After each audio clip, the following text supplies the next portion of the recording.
beautiful people to the Real Collective podcast.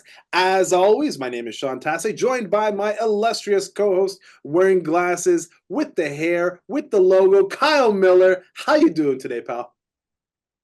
This is a beautiful September day on November 7th. Because like this weather's nuts. Like I don't know what to do here. It's crazy. I walked the dog yesterday wearing a pair of shorts, so figure that out. Happy November. Yeah.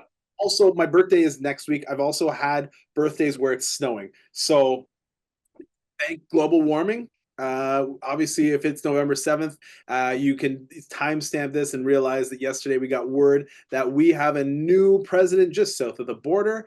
Congratulations to the winner of the presidency, Donald Trump. Some people have very heavy opinions one way or the other. We are not really concerned with the opinions so much as the effect on what it means to us here in the real estate world in Ottawa. Before we jump into what we want to talk about and how it's important and why it's important, more importantly, to use a professional, we've got a few cool stories and not so cool stories about why you need to do that. As always, hit that like button, subscribe to the channel, share this with someone who you think might like this conversation. You can always download us on Apple Podcasts or Spotify. Click that link to subscribe on YouTube. You can also download the buyer or seller guides below. And if you'd like to book an appointment directly into Kyle or my calendar, you can do so with the calendar links below. That's all the housekeeping stuff. So I guess the first thing we can start to unpack before we talk about why you need to trust the experts is what happened in the States and what effect that might have on mortgages and overall sentiment, buyer and seller sentiment up here in Canada and specifically in Ottawa. Yeah, it's interesting because it it's just the misconception keeps continuing on that fixed rates are coming down like drastically. And it's not that they're not coming down or have not come down. It's just that there's so many other factors involved. And this is going to be a catalyst to see what happens next, right? We can predict and voodoo and feelings and crystal ball, anything we can. But at the end of the day, there's so many other things that kick in here. And from the get-go, when the new president was elected, the bond market started to go up, which means fixed rates very much so should be behind that increasing, right? And I'm not stuttering here. Fixed rates are going up.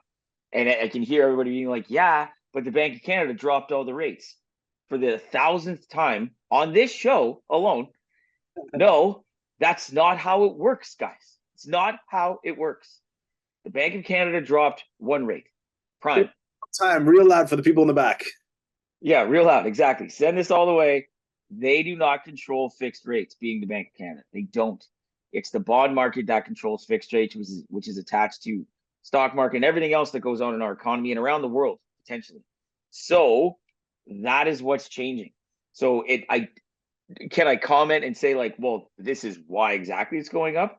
Not necessarily, right? Trump gets in and now he's got tariffs on his list. And how does that affect the Canadian dollar? How does that affect our biggest trade partner?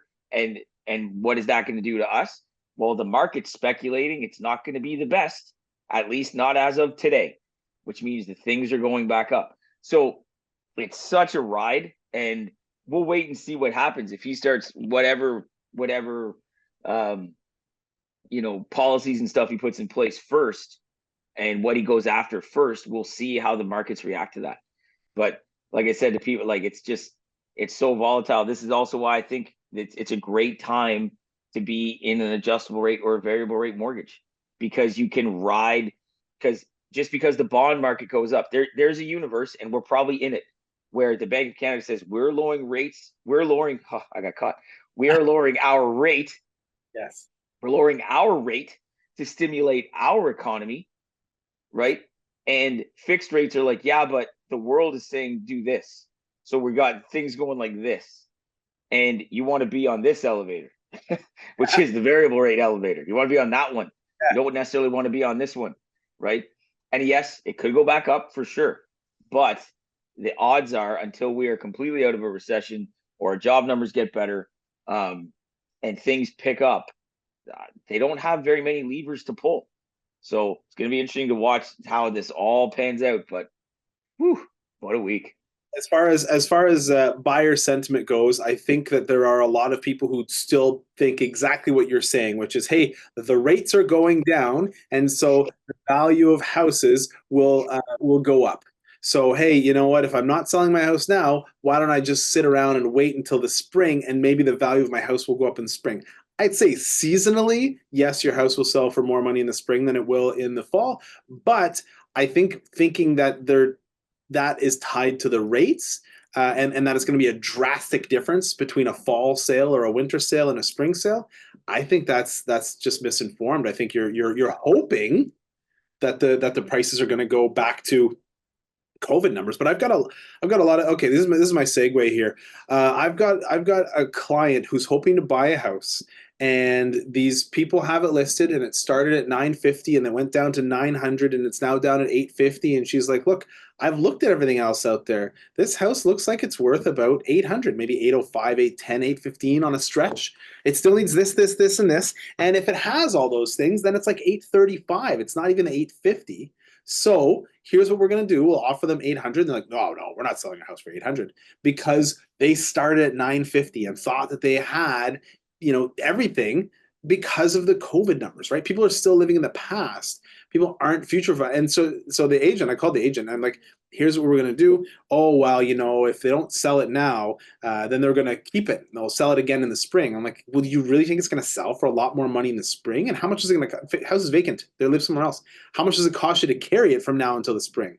Is it going to cost you 20 grand, 30 grand to carry it for the next 6 months? Oh, well, we don't have a mortgage. We've owned it. Okay, great. Maybe it only costs you five, six. Hopefully there's no leaks. There's no problems that happen in the winter. You got to keep the heat cranked up. Otherwise the house is going to get too cold. You know, Worst case, you've got no mortgage. You still have to pay property taxes. You have to pay insurance. You have to pay heat and hydro, water. Even if you're not even turning on the water, you still have to pay water, right? Like all of those things, and just upkeep and maintenance, keeping it on, keeping the lights on. Is it $1,000 a month? 6 months, that's $6,000. That's your best case scenario, right? And hopefully nothing happens to the house in the meantime. I don't know, man. It just seems, if you want to sell your house now. That's my thought. So it like again, we could probably have our social media person cut something together that just continues us on these screens saying the exact same thing. Yeah. Right. Of if you can afford to do it, do it. If you can't afford to do it, don't do it. And from the sales standpoint, same thing. If you're trying to sell. Like right. again, how much more money do you feel you're leaving on the table by not doing it today? Right? Like you want to be a shrewd negotiator and not move from your price. Okay, that's one thing, right? But thinking that you're going to get 30, 40, $50,000 more in the next 6 months just from a seasonal change, right? Or that you're banking on interest rates dropping so much that it's going to make a difference. That's a challenge. And this to me is a negotiation thing. That is a numbers thing that the buyers want to do, right? Like you need to have your person do a like just a projection. Yeah. Say, okay, if interest rates come down this much, right? This much. Here's how much your buying power goes up. And here's what your payment is, right? And because that, I think if you flip that translates to you're expecting, that you're telling me that you think this house is going to be worth $50,000 more in the spring. And if I'm at my max right now, right, that means interest rates have to drop to X for me to be able to come back and buy this place. Right now, maybe it's not me you're worried about. Maybe you're thinking someone else's, but there's a lot of people in my same position. Yeah. So, hey, if rates have to drop 1.5%, I got news for you. Fixed rates are not coming down 1.5% in 6 months, bar likely, not likely. Could it happen? Sure. We saw COVID. Who knows what disease is on the outbreak in January? I don't know what's on my bingo card yet. But it's like if you know that number, you can confidently strut around and be like, and negotiate, I think, and negotiate being like, this is what you're asking. This is what your head is saying. These are your feelings. Not happening. Well, yeah, and I guess, for sellers, like I've got a seller that we just sold a house for last week, and we're the house that sold. We were listed for 650. We had an unconditional offer for 600. We negotiated them up to 625, and I'm like, hey, this gives you the closing date. You're the first sale. I'd rather be the first house sold while all these other houses are sitting. And you know what's happening? All the other houses are still sitting. And yeah, they even look nicer. But now one house dropped their price, looks way nicer than ours did, dropped their price down to 650. And you know what? They're still conditionally sold, but you know what they're probably going to sell for? Way nicer looking house. We sold for 625. They're probably going to sell for 640, 635. They're, they're more than a $10 or $15,000 better house. But because they're the second one to sell, as the market is moving down, they're going to end up netting less money than my clients did. You said, yeah, you want to be first. You don't want to be last. Yeah. As the market Yeah. down, you want to be the first house sold so that they can compare back to you and say, okay, well, we want a better deal than these people did. The longer you wait, the worse it's going to get, unless you wait until the spring. But what is it going to cost you to wait until the spring? If the prices go up by 5%, let's say, for example, this $800,000 house maybe is worth 840 in the spring. Well, right now, fair market value is probably worth about 810.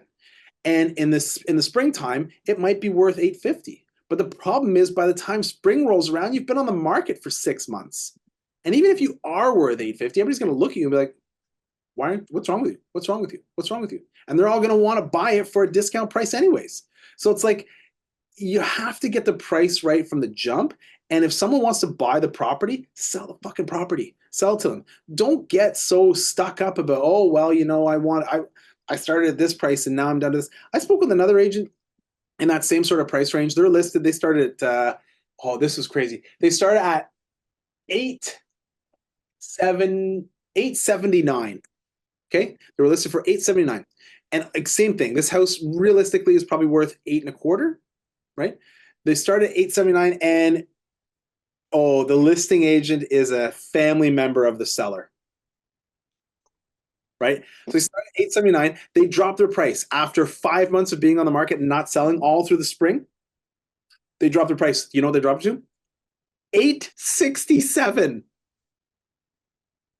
Why bother? Right? Like you're not doing enough. You're not doing like if someone was going to buy it for the original price, they'll buy it for this price too.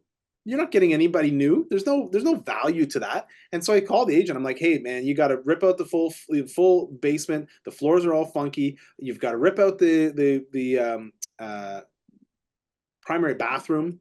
It is toast. And so, if those things are done, then you're probably worth 845, 850, 830, 835, something like that. But they're not. And it's going to cost $20,000, $25,000 to do that. So if you're worth 835, realistically, you're probably worth something like 810. And that's what's happening is all these houses that were $1 million houses or $900,000 houses are now really only worth, low eights. Some of them are selling in the high sevens. But nobody's willing to listen. That's the problem. Listen to the experts is the name of this episode. Trust the experts. So I call the agent. Oh, hey, here's the story. So I call the agent. I say, hey, here's what we want to do. You're listed for this price. We think it's worth this. Here's what we're going to offer you. You know what he told me? Don't bother. Don't send in the offer. My clients won't sell it for less than 845. Why not? Well, because it's my family member and because that's what they want. Why does anybody care what a seller wants for their house? Why can't the seller realize that, hey, here's the fair number. Here's the reason it's fair, X, Y, Z, and W, because here's the data. The data points to this information. That's clearly the market we're in. Oh, well, if we can't get our number, we'll wait until spring. Okay, great. Wait until spring. How much more are you going to get for it? What are your carrying costs? It works back out to the same thing. That's why houses in the fall sell for, $20,000, $30,000 less than they will houses in the fall sell for $20,000, $30,000 less than they do in the spring because people want to get out of it. They don't want to hold it for the whole rest of the next year, right? Like this is the market we're in. There should be deals to be had. And people, if you're listing your house, list it at the right number. Goodness gracious. Sorry, I'm amped. I couldn't tell you're passionate about that little comment there. That's too bad. It's crazy. Well, you know what? Let me reset. We'll take a quick reset. We'll hear from our sponsors, and we'll come back on the flip side. We'll tell more stories about all of the reasons why you need to listen to the experts. Hire an expert, and then do what they tell you to do. Because we've got a couple more doozies to hit you with. We'll catch you on the flip side. Hit that like button, subscribe to the channel, share this with your friends, and we'll catch you on the flip side. Ciao. This episode of the Real Collective podcast is brought to you by Real Collective Marketing, the marketing agency that specializes in the unique needs and budgets of small to medium-sized businesses. We provide turnkey marketing solutions that get results. We become an extension of your team and act as your virtual marketing department, designing and implementing cost-effective strategies that will help grow your business. You can find out more today at www.realcollectivemarketing.ca. Now, here's your hosts, Sean and Kyle. Welcome back to the second half of the Real Collective podcast, where I've taken a chill pill and these quick little magic minds to Magic Mind. Right? Shout out to Magic Mind. As always, hit the like button, subscribe to the channel, share this with someone you think might get excited by the amount of passion that I'm showing here. Kyle, of course, is an expert in his field, has some interesting stories over the last week or so about why it's so important to trust the expert and to work with a professional. A few clients I've sent your way, and they've come away and said, "Oh, wow, so glad I had a chance to talk to Kyle." Yeah, and that's not it's not necessarily be like, oh, me, but it's just it's the same. It's the mental. It's the same mental sentiment that I've had all the time, and it's piggybacking off what you were saying. Yeah, talk to the professionals and don't necessarily just try to get the answer you want. Like I had one of our mutual clients call, and he's like, Sean told me to call you because I'm with my bank and they told me this, and we were 30 seconds on the phone, and I'm like, that's wrong. And he's like, what do you mean? I'm like, well, it's just wrong. That's not right.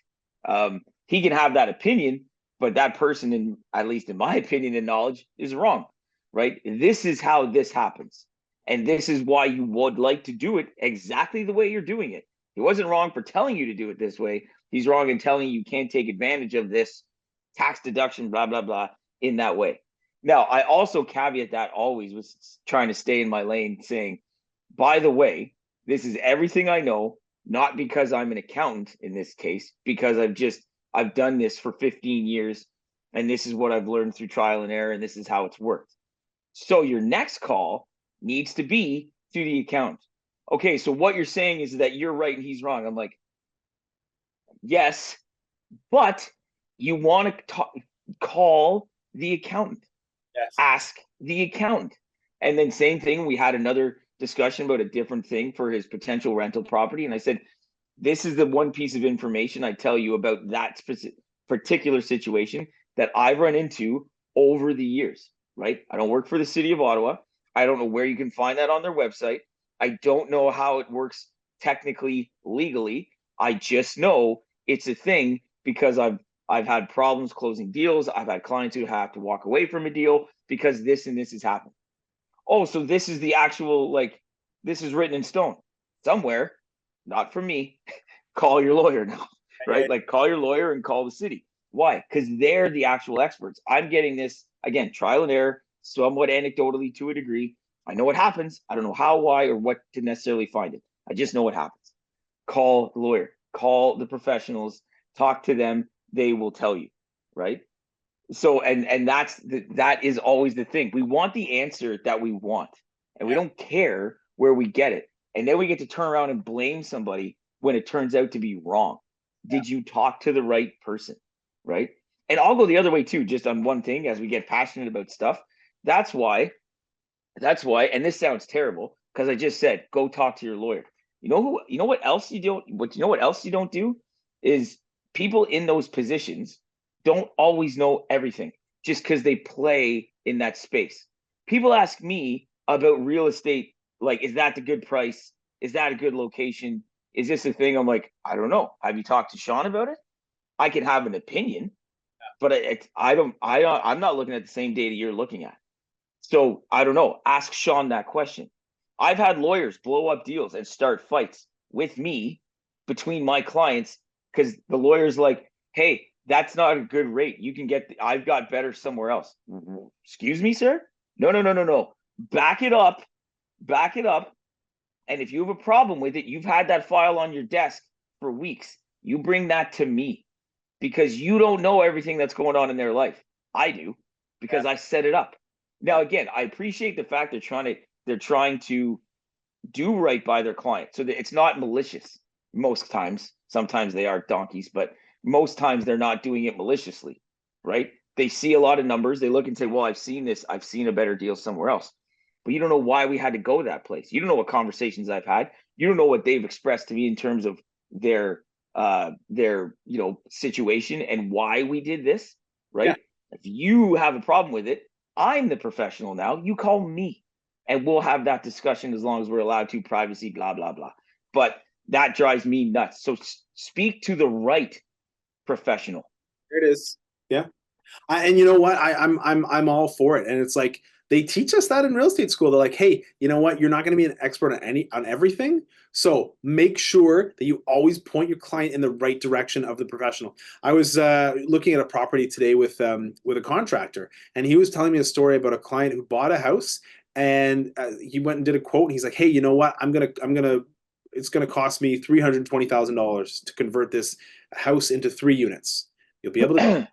It's the bill that's in place allows you to do it. You're okay. Go ahead. Here's what it's going to cost. And then she's never done this before. He's done this countless times. He's doing one personally for himself as we speak. Right. This is the contractor who's done this before. Okay. She's never done it before. Yeah. And then she's like, well, you know what? I found someone who could do it for less. I found someone who could do it for $100,000 less expensive. And he's like, okay, cool. Go do it. Need my help? Just give me a call, let me know. And lo and behold, down the line, she calls him up. Oh, well, you know what? I got to pay for plans. I got to pay for city. I got to pay for, well, there was asbestos. So I need to go through the process of remediating the asbestos in the appropriate way. And he's like, mm-hmm. And all of those things were included in my quote. So, and she's managing the entire project because he's like, yeah, I know what all of those things are. I have the experience. I've been through it. I've done all of it. And by the end of it, she's not done the project yet. So hopefully she comes out ahead and saves some of that $100,000. But will she save all of the $100,000? Absolutely not. Will her timelines get mixed up? Will she wind up ending up spending maybe more in total? Now, instead of doing a 3-unit, because of the process that she's followed and not hiring him, she's now only doing a 2-unit. Well, if you're only doing a 2-unit, you're now going to shoot yourself in the foot in terms of income. And if you shoot yourself, value's wrong too. Your value's different. Then you yourself in terms of the resale value or the bank value when you go to refi. So, well, you know what? It got too expensive when I'm doing it this way. Yes. So it's like it's going to get worse and worse because, hey, you bring on the professionals. Don't just hire the experts. Trust them. Yes, it costs a little bit more because to do it right and to do it on time and to do it on budget, you got to pump that budget up a little bit sometimes when you're doing contractor work. But if you don't, and this is the mistake I fear so much when I'm looking at my house. Well, you know what? Could I do it? Could I sand the floors? Could I do this, that, or the other thing? Yeah, probably. Right? But I'm so worried about sanding them incorrectly. And now I don't have to just sand the floors and restain them. I've got to fucking replace all the floors because I broke them. Right? I sanded them the wrong way. Right? There's that, what's that fable about the sailor or the ship builder or the ship fixer who like, ting. I think we talked about this. Oh, yeah. Yeah, like, we used that one. The mechanic. Yeah, exactly. So it's like, why would I try and pretend that I know how to do work? Can I do things? Sure. Am I smart? Can I figure it out? Yeah, I'm a pretty smart guy. Am I an expert in the field? No. Do I want to pretend that I am? No. What am I good at? Talking with people, meeting with new clients, explaining to them the process, negotiating transactions. That's my lane. That's where I know I'm good at. That's where I fit. And that's what I'm going to stick to. And it's okay to ask more questions. Right? Like if that, and again, you don't know what you don't know until you don't know. I know exactly what that lady's going through because I've been going through it myself. on our build. I know exactly what she's talking about. I completely understand that. And I know everything I would do differently if I go back, if I can go back 9 months. 100% I do. But I don't now. It doesn't matter. We're just getting it done. But it's the thing of, if your preferred contractor that came in with confidence at a high price, and then you have someone else come in that much different, right? And maybe this is common sense to some people and not to others. When you're so price focused, right, you lose the minutia and the detail and the why. And that's the only question you really need to ask. Hey, Jeff, why are you $160,000 higher than this guy? Because that's crazy to me. What am I missing here? Right. And the other way around. Why is this other guy charging me $160 more and you're here? Something's amiss. Someone did I kind of, to a degree, some people do that to me. They're like, I found this rate over here. What, Kyle, why are you offering me this rate? Well, you told me you wanted this, and this.